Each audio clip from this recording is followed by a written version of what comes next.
Welcome to the DragBoss Garage. In this video I'm going to introduce you to the Ford Coupe I want to make and build. I have the car and I want to bring it into reality, so I started with the grille. Here's what it looks like. They all seem to rust in the same spot, right in the corners. Probably water settles in there.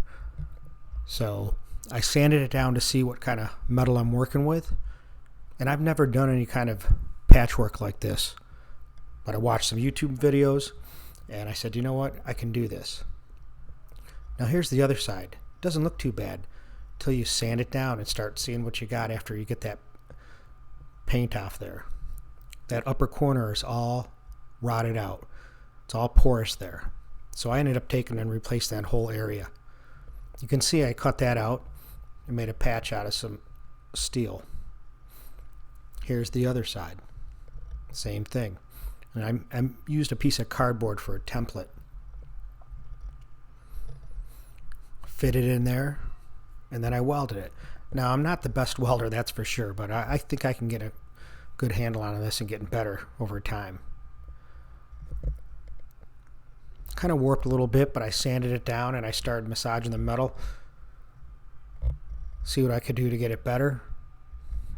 Put some sandable primer on it to see if it would look better, and you can see that there's a definite line there, and that's what it looks like in the back. Now, it's not the best looking, but to me this is a race car, so I can get away with that. Put a little body filler, worked on a little bit more. It was looking better. And then here it is with some body filler feathered out. It's got a great transition. It smoothed out well. There's the other side. So I primered it up. I'll tell you, to me, it looks almost as good as it was new. I put it together and mocked it up. That's going to look good once I get it all done. And that's kind of what I want to build. I already have the frame for this. It's going to be a back half car like that, big tires car. It's going to be bad. Now what do I use for motivation?